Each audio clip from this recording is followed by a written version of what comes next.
आज 19 सेशन है पेडागोजी अभ्यास यानी प्रैक्टिस सीरीज का और कुछ बाइलिंगुअल क्वेश्चंस हम यहाँ डिस्कस कर रहे हैं। डेली एटलीस्ट 20 क्वेश्चंस करते हैं, कभी कभार 15 क्वेश्चन भी करते हैं, जो कि आजकल के दिन हैं। तो कल हमने 15 किए थे, आज भी हम जस्ट 15 ही कर रहे हैं, है ना। चलिए आते हैं फटाफट से। सभी को गुड इवनिंग, नमस्कार, राम राम, सत श्री अकाल, अस्सलाम वालेकुम, what ever you feel connected with. Start करेंगे आज की कहानी। आइए ज्वाइन कीजिए, चलते हैं। और आपका जो सर्टिफिकेट है वो आ ही गया है डिजी लॉकर पर, तो आप डाउनलोड कीजिए आराम से, शांति से, और आगे की तैयारी भी कीजिए। चलिए शुरुआत करते हैं। और क्या पता सीटेट कब नोटिफिकेशन ड्रॉप कर दे, nobody knows.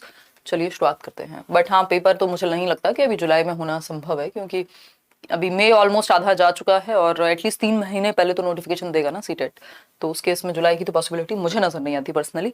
Like share subscribe आप कर दीजिएगा, नहीं किया हो तो। इसके अलावा टेलीग्राम चैनल है, तो आप वहाँ से PDF डाउनलोड कर लीजिएगा। करियर वाले ऐप पर टीचिंग के सारे बैचेस होते हैं, जहाँ पे मैं अपना जो सब्जेक्ट है पेडागोजी वो डील करती हूँ। DEET+B, रीट, KVS और सीटेट, ये 4 बैचेस में एडमिशन ओपन है संडे तक। उसके बाद सिर्फ सीटेट में एडमिशन्स रहेंगे, बाकी बैचेस में क्लोज। तो आप अकॉर्डिंगली देख लीजिएगा। क्वेश्चन नंबर 1 है आज के लिए, पढ़िए फटाफट से। क्वेश्चन नंबर 1, जैसे एग्जाम आएगा तो हम अदर सब्जेक्ट्स या प्रॉपर एक स्ट्रेटजी के साथ बात करेंगे, डोंट वरी। देखिए एक बार, क्वेश्चन नंबर 1 है, in an inclusive setup dash makes reasonable accommodations as per the needs of the dash. यानी एक समावेशी व्यवस्था में कौन किसकी जरूरतों के अनुसार यथोचित संयोजन करता है, या संयोजन मतलब एकोमोडेट करता है किसकी नीड्स के अनुसार। कौन? पेरेंट स्कूल की नीड के अनुसार, या स्कूल बच्चे की नीड के अनुसार, बच्चा स्कूल की नीड के अनुसार, या बच्चा टीचर की नीड के अनुसार। हमें ये बात पता है, सिस्टम बच्चे के लिए है, बच्चा सिस्टम के लिए नहीं है। दैट मीन्स सिस्टम में चेंज, स्कूल में चेंज बच्चे के अनुसार आएगा। दैट मीन्स क्या करेगा? स्कूल करेगा एकोमोडेट स्टूडेंट की नीड के अनुसार। पेरेंट स्कूल की नीड के अनुसार, स्टूडेंट बच्चे के लिए, बच्चा मतलब स्टूडेंट जो है वो स्कूल के लिए करे, नहीं, स्कूल बच्चे की नीड के अनुसार चेंज करे। स्टूडेंट टीचर के लिए करे, नहीं, स्टूडेंट सेंटर्ड यानी चाइल्ड सेंटर्ड एजुकेशन है, तो ये तो गलत बात होगी। बी ऑप्शन 81% लोग दे रहे हैं, स्कूल छात्र की जरूरतों के अनुसार संयोजन करे। यानी अगर एक समावेशी शिक्षा है, समावेशी शिक्षा का मतलब क्या है? सभी को इंक्लूड करना है, हर बच्चे की नीड को ध्यान में रखते हुए। इंक्लूसिव एजुकेशन में स्कूल यानी सिस्टम को, इसको स्कूल लिख लीजिए, हो सकता है यहाँ स्कूल की जगह सिस्टम लिखा होता और चाइल्ड लिखा होता, ठीक है। तो सिस्टम चेंज होता है बच्चे के अनुसार। Makes reasonable accommodations as per the needs of the student या चाइल्ड। जो भी जरूरत होती है, जिन चीजों को, जो यथोचित चीजें हैं, जैसे स्कूल में क्या है, रैंप बनवाएगा सीढ़ियों की जगह पे, कुछ स्कूल्स में या दिल्ली में तो है ही एटलीस्ट। तो उस केस में उसका रीजन क्या है?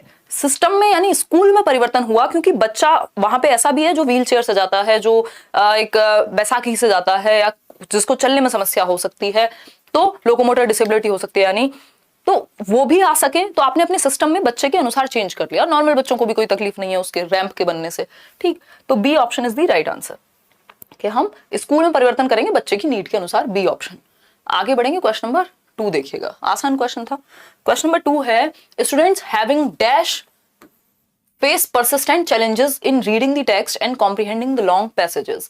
यानी वो छात्र जिन्हें डैश है, उन्हें पाठ पढ़ने और लंबे अंशों को समझने में लगातार चुनौतियों का सामना करना पड़ता है। यानी पढ़ने में समस्या है, समझने में समस्या है, अगर ज्यादा बड़ा चंक है तो, ठीक।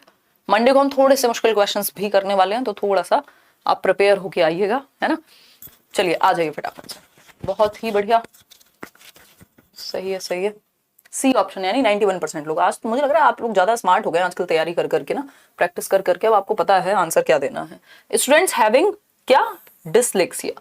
कितने परसेंट लोग? 90% लोग सही उत्तर दे रहे हैं। भाई पठन वैफल्य है ना, डिसलेक्सिया क्या है? रीडिंग डिसऑर्डर है, तो पढ़ने में समस्या होगी। ईशान अवस्थी याद करेंगे, तारे जमीन पर वाला, ठीक है। तो रीडिंग में चैलेंजेस आएंगे, और लंबा टेस्ट है तो उसको समझने में दिक्कत होगी। भाई जब पढ़ने में दिक्कत है तो पढ़ के समझने में भी दिक्कत होगी, नेचुरल सी बात है। डिसकैलकुलिया में तो ये तो मैथ्स से संबंधित प्रॉब्लम है, कैलकुलेशन में होता। सेरेब्रल पाल्सी आपकी ब्रेन को अफेक्ट करता है, वो जीरो मूवी वाली अनुष्का शर्मा को याद कर लीजिए, उनको थी, ठीक है। लोकोमोटर डिसेबिलिटी, चलने फिरने में, मूव करने में दिक्कत है। पढ़ने से संबंधित जो है वो सिर्फ डिसलेक्सिया है यहाँ पर। आगे बढ़ेंगे, C option is the right answer. Question number 3 देखिएगा एक बार, फटाफट से देखेंगे क्वेश्चन नंबर 3 को। To address the learners from disadvantaged and deprived groups. Disadvantaged and deprived groups के बच्चों को एड्रेस करने के लिए, उनको सिखाने के लिए, सुविधाहीन और वंचित समूहों के शिक्षार्थियों को संबोधित करने के लिए एक शिक्षक को क्या करना चाहिए? सुविधाहीन मतलब किसी भी आधार पे जो सुविधाओं से वंचित हैं, और सामाजिक आर्थिक पृष्ठभूमि से वंचित हैं, या तो समाज से अलग थलग रखा गया है, आर्थिक रूप से कमजोर है, किसी भी रूप में वंचित है अगर कोई बच्चा, तो उसको संबोधित करने के लिए, उसको इंक्लूड करने के लिए आपको एज अ टीचर क्या करना चाहिए? पहला ऑप्शन है foster a sense of belonging among all students, यानी सभी छात्रों में अपनेपन की भावना को बढ़ावा देना चाहिए, यानी वो सेंस ऑफ बिलोंगिंग होनी चाहिए कि एक ऐसा बच्चा जो वंचित समूह वर्ग से आ रहा है, डेप्राइव्ड कैटेगरी से है या डेप्राइव्ड ग्रुप से है, तो उसको भी इंक्लूडेड फील हो, उसको भी लगे कि हाँ मैं इस क्लास में बिलोंग करता हूँ और मेरी भी वैल्यू है, मेरी बात तो सुना जा रहा है, मुझे भी एक्टिविटीज में इन्वॉल्व कराया जाता है। दैट मींस उसको सेंस ऑफ बिलोंगिंग यानी अपनेपन की भावना का एहसास होना चाहिए। बाकी ऑप्शंस भी पढ़ने पड़ेंगे क्योंकि बेस्ट ऑप्शन चूज करना होता है। बी ऑप्शन है highlight the weakness of students in front of all, यानी बच्चों की कमजोरियों को आपको हाईलाइट करना है। ये तो भाई बिल्कुल ही खराब बात है, आप हाईलाइट नहीं करते, पॉइंट आउट नहीं करते, लेबल नहीं करते, सेग्रीगेट नहीं करते। अब तो दिमाग में बैठ जानी चाहिए ये चीजें। फिर आता है C option, sorry, teach these students in a separate section. Again segregate नहीं करते, सेपरेशन क्यों, इंक्लूजन की बात कर रहे हैं हम, तो समावेशन की बात होनी चाहिए, अलगाव की थोड़ी होनी चाहिए। फिर है D option, use standardised curriculum for all students. भाई अगर बच्चों को समस्या है, बच्चे अलग हैं, तो आप स्टैंडर्डाइज्ड नहीं, डिफरेंशिएटेड इंस्ट्रक्शन या करिकुलम का पालन करेंगे। फ्लेक्सिबल होना चाहिए करिकुलम, नीड के अनुसार चेंज हो जाए। तो ए ऑप्शन ही एकमात्र सही उत्तर है। क्लियर हो गई बात, कोई दिक्कत नहीं है। आगे बढ़ेंगे नेक्स्ट क्वेश्चन पे। क्वेश्चन नंबर 4 देखिएगा एक बार। क्वेश्चन नंबर 4 है, पढ़िएगा। In a class having learners with diverse needs, यानी एक क्लास है जहां पे डाइवर्स नीड्स वाले बच्चे हैं, विविध आवश्यकताओं वाले बच्चे हैं। किसी को किसी तरह से सीखने में इंटरेस्ट है, किसी को कोई किसी तरह से सीखता है ना। अ teacher should not provide options, क्या चीजें टीचर को नहीं करनी चाहिए, नॉट लिखा है। भाई अगर डाइवर्स नीड वाले बच्चे हैं तो हमें बहुत सारी चीजें हैं जो करनी चाहिए, जैसे डिफरेंशिएटेड इंस्ट्रक्शन का पालन, फ्लेक्सिबल होना चाहिए आपका टीचिंग लर्निंग का जो तरीका है, करिकुलम आपका फ्लेक्सिबल हो, डिफरेंट मेथड्स को, डाइवर्स मेथड्स को आप यूज करेंगे, है ना। बहुत सारी चीजें हो सकती हैं। यूनिफॉर्म इंस्ट्रक्शन आप यूज नहीं करते, बट क्या नहीं करना चाहिए इज दी क्वेश्चन। तो पहला ऑप्शन है प्रेजेंटेशन ऑफ कंटेंट, सामग्री का प्रस्तुतिकरण। भाई करना चाहिए, ये नॉट क्यों होगा, है ना, करना चाहिए सामग्री का प्रस्तुतिकरण। कम्युनिकेशन एंड एक्सप्रेशन, यानी संचार और अभिव्यक्ति, हाँ ये बात सही है कि आप कम्युनिकेट करें और एक्सप्रेस करें, ये बात भी सही है। बेसिकली दोनों ही बातें सही हैं, इसलिए गलत हैं क्योंकि नॉट लिखा हुआ है। प्रेजेंटेशन ऑफ कंटेंट होना चाहिए, कम्युनिकेशन एंड एक्सप्रेशन, संचार और अभिव्यक्ति होनी चाहिए, पर्सपेक्टिव्स ऑन इन्फॉर्मेशन, कोई भी अगर सूचना है तो उस पर अलग अलग दृष्टिकोण अभिव्यक्त किए जाने चाहिए।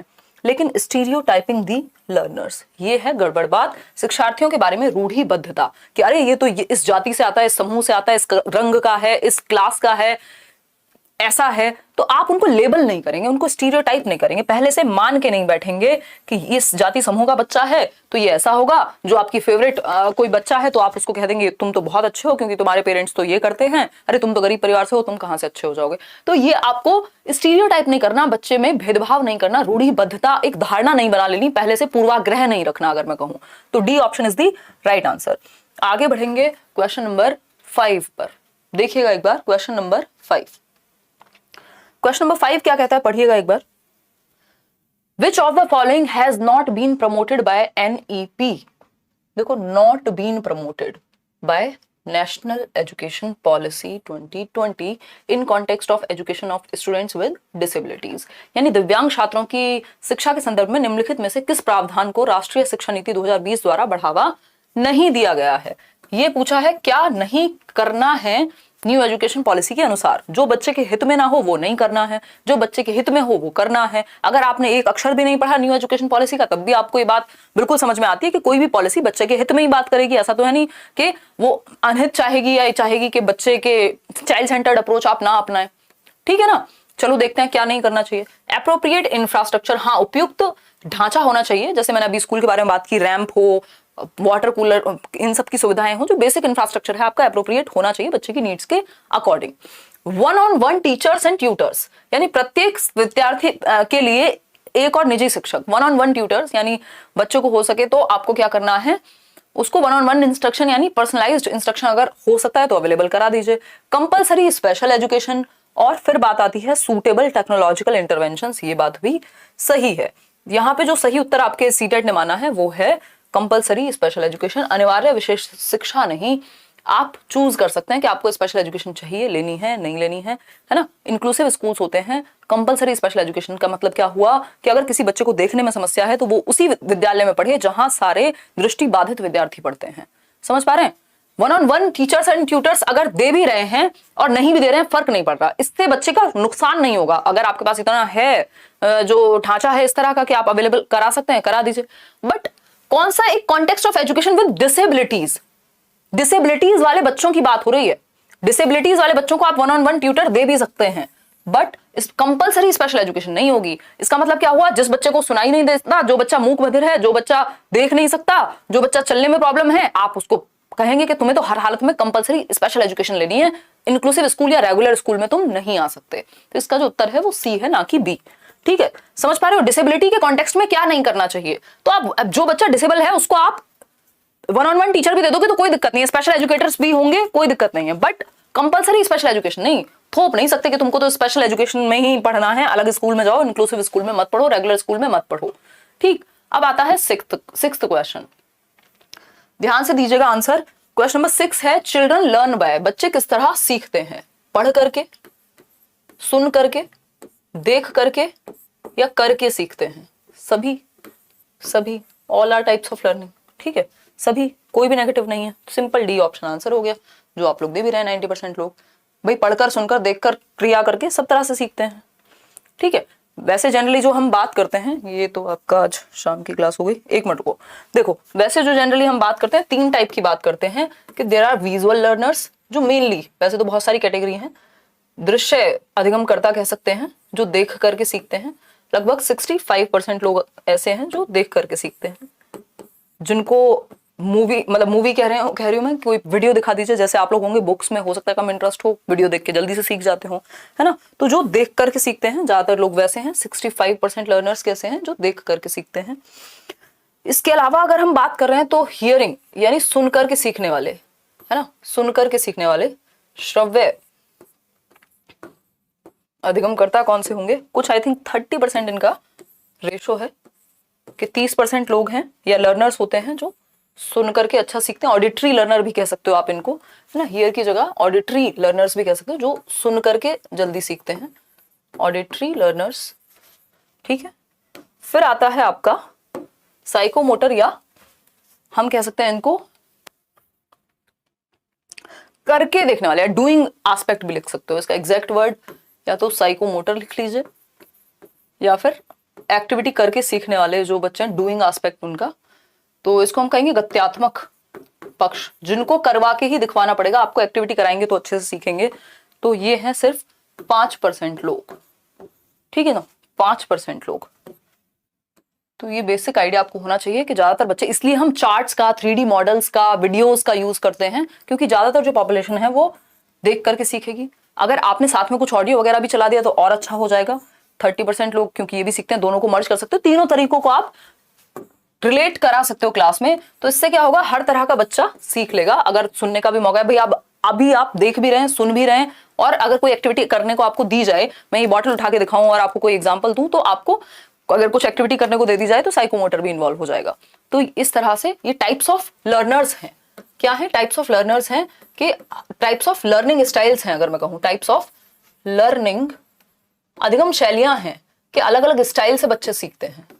ठीक है, लर्निंग स्टाइल्स हैं। क्लियर है? आगे आते हैं। तो सभी तरह से सीखेगा बच्चा, सुन के, पढ़ के, करके। ठीक, क्वेश्चन नंबर 7 देखिएगा। अब ये आपका फेवरेट क्वेश्चन है, जिसमें एक है स्टेटमेंट, असर्शन, कथन दिया हुआ है एक तरफ, और दूसरी तरफ क्या है? दूसरी तरफ है रीजन, यानी तर्क। ठीक है, अभी कथन की अगर हम बात कर रहे हैं, अभी कथन की अगर हम बात कर रहे हैं, और एक तरफ हम तर्क की बात कर रहे हैं।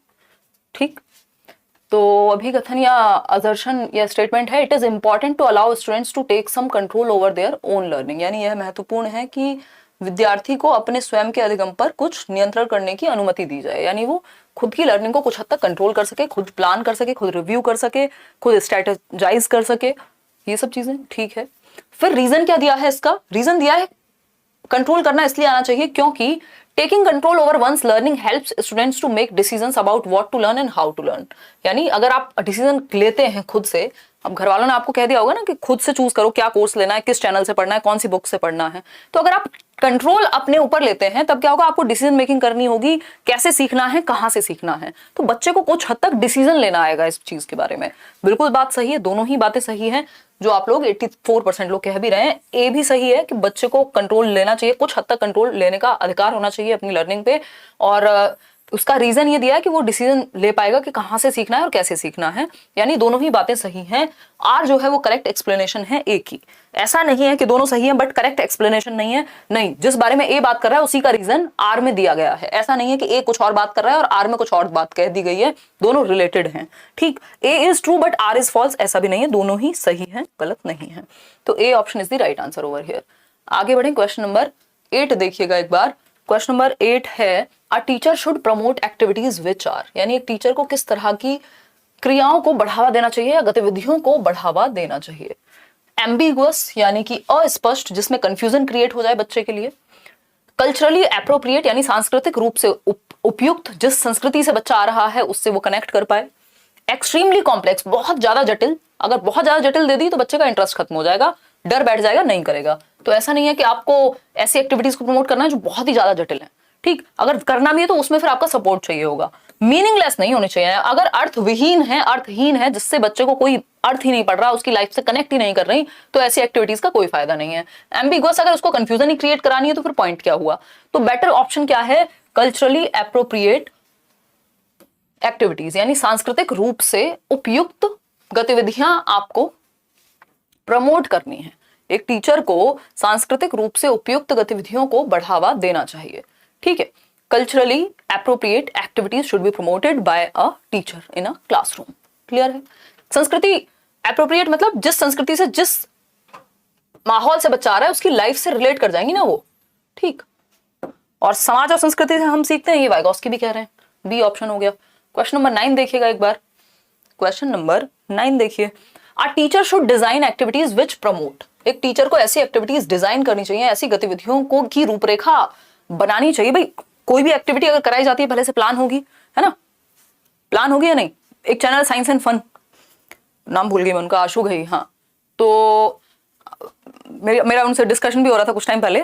तो मैंने देखी उनकी कुछ कुछ वीडियोस, वो एक्सपेरिमेंट्स डिजाइन करते हैं। ऑब्वियसली कोई भी एक्सपेरिमेंट, अगर मान लीजिए साइंस है या कोई भी इस तरह का सब्जेक्ट है, वैसे तो एक्टिविटीज आजकल हर सब्जेक्ट में करानी चाहिए कुछ हद तक, तो वो डिजाइन करेंगे पहले। कोई भी एक्टिविटी अगर आपके सामने आ रही है या क्लासरूम में जाएगी तो उससे पहले वो डिजाइन की जाएगी, उसको प्रिपेयर किया जाएगा। तो एक्टिविटीज किस तरह की डिजाइन होनी चाहिए ये पूछा है हमसे, किस तरह की एक्टिविटीज को हमें प्रमोट करना है, किस तरह की गतिविधियों की रूपरेखा तैयार की जानी चाहिए, बताइएगा एक बार।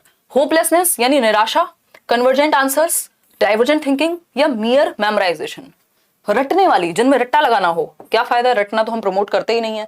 अभिसारी चिंतन यानी डाइवर्जेंट, अपसारी चिंतन, बिल्कुल सही बात है, जहां दिशाओं में सोचने का मौका मिले, बच्चा सोचने पे मजबूर हो, अलग अलग सॉल्यूशंस उसके दिमाग में आए, अलग अलग प्रोबेबल रीजंस उसके दिमाग में आए। बिल्कुल, इससे क्या होगा, क्रिएटिविटी बढ़ती है। अपसारी चिंतन से क्रिएटिविटी बढ़ती है, लेकिन अभिसारी नहीं होना चाहिए, कन्वर्जेंट नहीं होना चाहिए। कन्वर्जेंट क्या है, ये 4 ऑप्शन है, एक चूज कर लो। कन्वर्जेंट थिंकिंग है, इसमें कुछ क्रिएटिविटी लगी ही नहीं, इसमें सिंपल इंटेलिजेंस लगी, आपको याद करना पड़ा कि कौन सा आंसर सही है। फिर आता है होपलेसनेस, ये तो बिल्कुल भी निराशा लर्निंग के लिए अच्छी होती नहीं है। तो कौन सी एक्टिविटी लर्निंग के लिए अच्छी है, बच्चे के लिए अच्छी है, वो एक्टिविटी जहां उसे अलग अलग तरह से सोचने का मौका मिले, ओपन एंडेड थॉट हो उसका, यानी उसको बहुत सारे वेज में सोचने का मौका मिले। तो C option is the only right answer, divergent thinking. ठीक है, रट्टा हमें लगवाना नहीं है, कन्वर्जेंट से बेहतर होती है डाइवर्जेंट, क्योंकि हमें क्रिएटिविटी प्रमोट करनी होती है बच्चे में, होपलेसनेस से काम चलेगा नहीं। ठीक, क्वेश्चन नंबर 10 देखिए एक बार। According to contemporary theorist, learning is primarily a activity, यानी समकालीन सिद्धांतकारों के अनुसार, जो आज की डेट में हम लर्निंग की परिभाषाओं को पढ़ रहे हैं या लर्निंग के एस्पेक्ट को देख रहे हैं, तो किस तरह के थॉट के साथ आपके थियरिस्ट चल रहे हैं। तो सारा जो सिलेबस है आपका आज की डेट में अगर हम बात कर रहे हैं, चाइल्ड सेंटर्ड तरीके से डिजाइंड है। रचनात्मकवाद यानी एनसीएफ किस पे बेस्ड है, कंस्ट्रक्टिविज्म पे, रचनावाद जिसमें एक्टिविटी बेस्ड आपका सिलेबस होना चाहिए। तो प्याजे, वाइगॉस्की, ब्रूनर, इन्हीं लोगों पे ज्यादा आधारित है। दैट मीन्स लर्निंग कैसी होनी चाहिए, सोशल एक्टिविटी।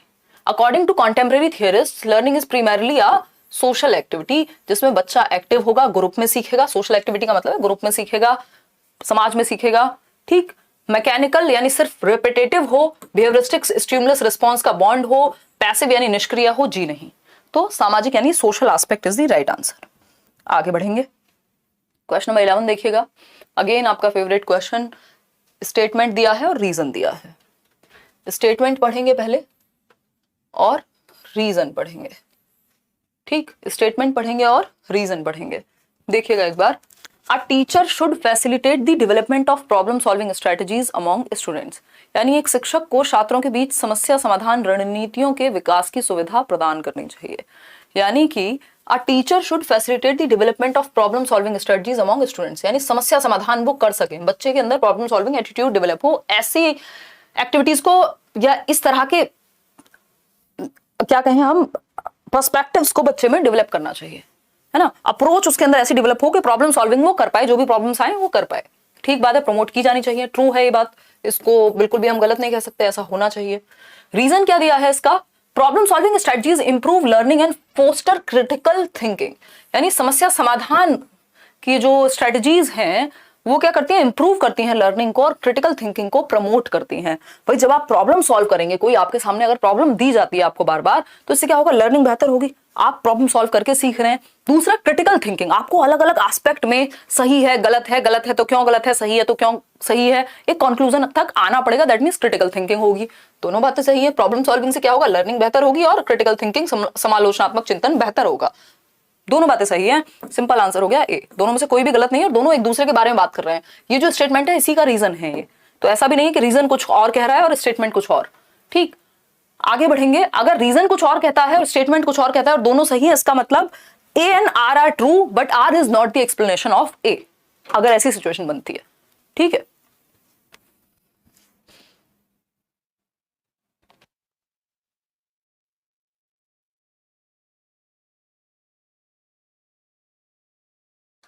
देखो इट इज क्वेश्चन नंबर 12 है, it is important to dash the misconceptions. आप इनको मिसकॉन्सेप्शंस कह लीजिए, आप इनको नाइव कॉन्सेप्शंस कह लीजिए, है ना, नाइव कॉन्सेप्ट्स ऑफ चिल्ड्रन। ठीक, आप इनको मिसकॉन्सेप्शन तो कह ही रहे हैं, ऑल्टरनेटिव कॉन्सेप्शंस कह लीजिए, वैकल्पिक अवधारणाएं कह लीजिए। ठीक है, एक ही बात है, अगर पेपर में किसी भी नाम से आए, आता है अलग अलग नाम से। ठीक है, छात्रों के बीच भ्रांतियों को, मिसकॉन्सेप्शंस को क्या करना महत्वपूर्ण है, निर्मित करना, क्रिएट करना महत्वपूर्ण है, आइडेंटिफाई यानी पहचानना महत्वपूर्ण है, इग्नोर यानी अनदेखा कर देना चाहिए, या प्रमोट करना महत्वपूर्ण है।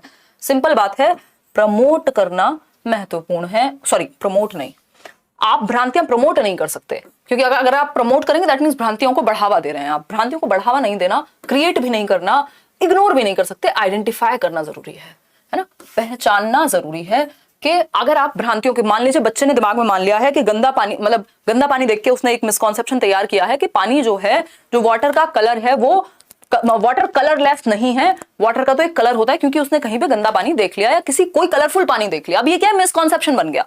तो इसको आपको आइडेंटिफाई करना जरूरी है, अगर आइडेंटिफाई नहीं होगा तो आप चैलेंज नहीं कर पाएंगे, डिस्कशन नहीं हो पाएगा, वो उसका जो कॉन्सेप्ट है मिसकॉन्सेप्शन ही रह जाएगा, ऑल्टरनेटिव कॉन्सेप्शन ही रह जाएगा, वो करेक्ट नहीं हो पाएगा। तो B option is the right answer, पहचानना जरूरी है। अगर आप आइडेंटिफाई करेंगे तो उसको सही करने की अपॉर्चुनिटी भी दे सकते हैं, जरूरी नहीं आप खुद से ही सही करें, उसको मौका दें, उसको एग्जांपल्स ऐसे प्रेजेंट करें कि वो खुद ठीक कर ले। क्वेश्चन नंबर 13 है, फियर अमॉन्ग स्टूडेंट्स, जो भय है बच्चों के बीच, छात्रों में भय का भाव लर्निंग को इंप्रूव करता है, भय से लर्निंग इंप्रूव होती है? जी नहीं। डेट्रीमेंटल है, सीखने के लिए हानिकारक है ना, सेहत के लिए हानिकारक है, या फिर इज एसेंशियल टू लर्निंग, महत्वपूर्ण है, या does not have any impact. ये नहीं कह सकते कि फियर का कोई प्रभाव नहीं पड़ता। फियर में अगर आप बहुत ज्यादा डरे हुए हैं, जो आपको आता होगा वो भी आप कई बार सही नहीं कर पाते, तो अधिगम पर कोई प्रभाव नहीं पड़ता, जीरो इंपैक्ट है, ऐसा नहीं है। कुछ लोग हो सकते हैं जो मेंटली बहुत ज्यादा स्ट्रांग हो, जिनको फर्क ही ना पड़ता हो, जनरली तो ऐसा ही होता है। मान लीजिए आपको किसी बात का डर है, वो कौन सी सीरीज थी, स्क्विड गेम्स, है ना, गेम खेल रहे हैं, रेड लाइट और ग्रीन लाइट, और भय क्या है, अगर गलती हुई तो जान चली जाएगी, शूट हो जाओगे, बात खत्म, है ना। तो भय में तो जो आता होगा वो भी नहीं करेगा इंसान, लर्निंग कहां से होगी अगर भय के अंदर है आप, तो डर के अंदर है। इंप्रूव लर्निंग सिग्निफिकेंटली, भाई डर में लर्निंग कैसे इंप्रूव हो सकती है सिग्निफिकेंटली? अगर हो भी रही है कुछ परसेंट, या कई बार हो सकता है कि डर से हो जाए, बट वो नेचुरल नहीं होगा, और ज्यादातर केस में हमेशा वो चीज काम नहीं कर पाएगी, अगर एक आध बार तुक्के से हो भी गई। इज इसेंशियल, भय इसेंशियल नहीं है, होप इसेंशियल है, एफर्ट इसेंशियल है। ये पॉजिटिव इमोशन नहीं है जो फियर है, ठीक है। फियर में हम घबराएंगे, अधिगम के लिए हानिकारक है, तो फियर जो है, भय क्या है, सेहत के लिए हानिकारक है, डेट्रीमेंटल टू लर्निंग, लर्निंग के लिए हानिकारक है, अधिगम ठीक से नहीं हो पाएगा यदि बच्चा जो है डरा हुआ है, भय में है, पनिशमेंट हो, चाहे फेल होने का डर हो, चाहे कुछ भी हो इस तरह का। तो B option is the right answer. ठीक है, 81%। आगे बढ़ेंगे क्वेश्चन नंबर 14 पर। Which of the following is likely to motivate students towards mastery learning? हमें पता है 3 तरह की ओरिएंटेशन होती है, एक होती है मास्टरी लर्निंग, एक होती है परफॉर्मेंस लर्निंग जिसमें आप फर्स्ट आना चाहते हैं, और एक होती है परफॉर्मेंस अवॉइडेंस या फेलियर अवॉइडेंस जिसमें बस आप किसी तरह से पास होना चाहते हैं। तीनों में सबसे बेस्ट है मास्टरी, क्योंकि आप पारंगत होना चाहते हैं, किसी भी चीज के मास्टर बनना चाहते हैं, आप पूरी तरह से सीखना चाहते हैं उस चीज को, मार्क्स अपने आप आ जाएंगे, है ना। दैट मीन्स बात हो रही है कौन सा एक ऑप्शन है जो मोटिवेट करेगा बच्चे को, कौन सा विकल्प छात्रों को महारत हासिल करने हेतु सीखने के लिए प्रेरित करेगा। कि आप इसलिए सीखिए क्योंकि आप मास्टर बन जाएं, आपको सब कुछ आता हो, सिलेबस में जो भी गिवन है या जो भी आप जानना चाहते हैं, मार्क्स अपने आप आ जाएंगे। तो आर्ज फॉर कॉम्पिटेंस या फिर प्रसिद्धि की चाह के फेम मिलेगा इसलिए कुछ सीख लो, तो ये तो बहुत पॉजिटिव तरीका नहीं हुआ। पैसे के लिए तो मास्टरी कहां रही फिर, मास्टरी पे मास्टरी मतलब जो आप कर रहे हैं सिर्फ उसलिए कर रहे हैं क्योंकि आपको करना पसंद है, आप यहां सीखना है क्योंकि आपको सीखना पसंद है, आपको जानना है एजुकेशनल साइकोलॉजी क्या है, पेडागोजी क्या है, या कुछ भी कोई भी इंटरेस्ट आउट ऑफ इंटरेस्ट आप कोई नॉवल पढ़ रहे हैं, है ना।